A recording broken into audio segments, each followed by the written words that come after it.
अस्सलाम वालेकुम students, professor Aamir Afzal English learning के साथ और नेक्स्ट ग्रामर लेक्चर के साथ आपके सामने हम लोग फ्रेज़ डिस्कस कर रहे थे पिछली 2-3 वीडियोस से। आज जो हम फ्रेज़ डिस्कस करने जा रहे हैं ये है नाउन फ्रेज़। इससे पहले हम एडजेक्टिव फ्रेज़ डिस्कस कर चुके हैं, एडवर्ब फ्रेज़ डिस्कस कर चुके हैं और उन दोनों को हम एक्सप्लेन कर चुके हैं with the help of certain examples. Noun phrase क्या है, जैसे कि हमने लास्ट टाइम दोनों वीडियोस में हमने डिस्कस किया था कि फ्रेज़ एक ऐसा ग्रुप ऑफ वर्ड्स होता है which gives sense but not a complete sense, and at the same time जो ये फ्रेज़ होती है ये उस एक वर्ड का काम करती है। जैसे एडजेक्टिव फ्रेज़ एडजेक्टिव का काम करेगी, एडवर्ब फ्रेज़ एडवर्ब का काम करेगी, तो in the same way noun phrase क्या होगी? It is a group of words that does the work of a noun. ये एक नाउन का काम करेगी। अच्छा, इसमें और बाकी तीनों जो बाकी दोनों फ्रेजेस हैं उनमें थोड़ा सा फ़र्क है जो समझने की ज़रूरत है कि जब हम ये कहते हैं कि एक नाउन का काम करेगी तो नाउन जो है वो फ़िक्रे में सेंटेंस में दो जगहों पे होता है। मसलन ये जो नाउन होता है ये होता है या एज अ सब्जेक्ट अब या एज एन ऑब्जेक्ट।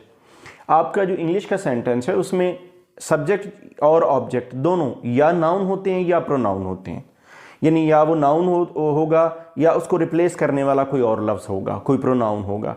तो इसका एक मतलब ये हुआ कि ये ग्रुप ऑफ वर्ड्स ऐसा होगा जो या सब्जेक्ट की जगह प्लेस होगा या ये ऑब्जेक्ट की जगह प्लेस होगा। दूसरे लफ्ज़ों में हम ये भी कह सकते हैं कि ये जो ग्रुप ऑफ वर्ड्स है या ये एक्शन करने वाला होगा या इसके ऊपर एक्शन हो रहा होगा। तो ये बात माइंड में क्लियर करने की ज़रूरत है कि जो नाउन फ्रेज होगी ये एक ऐसा ग्रुप ऑफ वर्ड्स होगा जो या सब्जेक्ट को रिप्लेस करेगा या ऑब्जेक्ट को रिप्लेस करेगा। तो हम देख लेते हैं, आपके सामने कुछ एग्जांपल्स लिखी हैं मैंने। We enjoy playing cricket. मैं आपको एक एक करके बताता जाता हूँ। वी इंजॉय, आपने पहले सब्जेक्ट और वर्ब लगाया। वी इंजॉय व्हाट, क्या। अब या तो आप सिंपल एक वर्ड वी इंजॉय म्यूजिक, ठीक है, we enjoy cricket.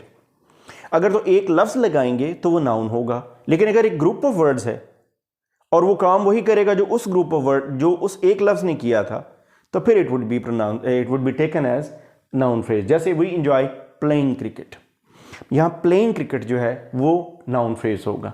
I tried, क्या, to get the sum right.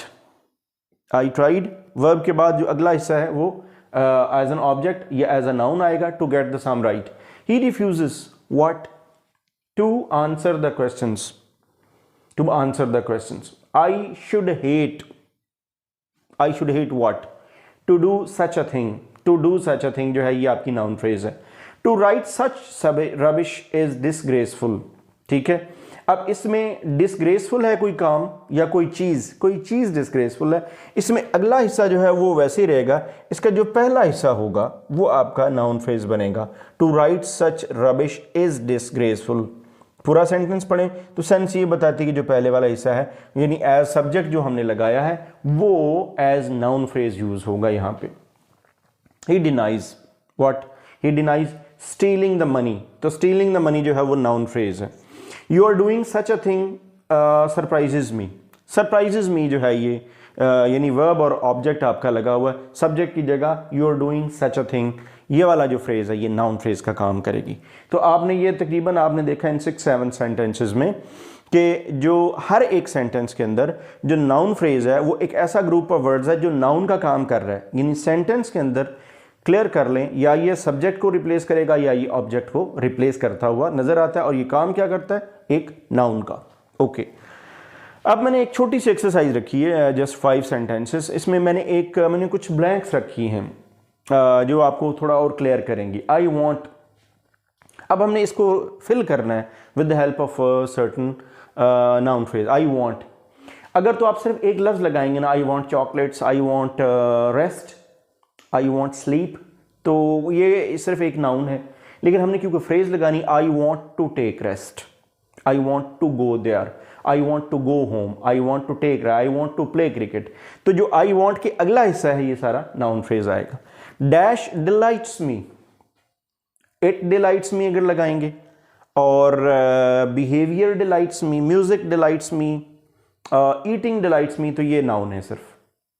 your nice behavior in such a way, your behaving in this way delights me, your showing good performance delights me। तो जो इस तरह का आप पूरी एक फ्रेज बनाएंगे तो ये एक नाउन फ्रेज बनेगी। I don't intend to go there, I don't intend to hurt your feelings.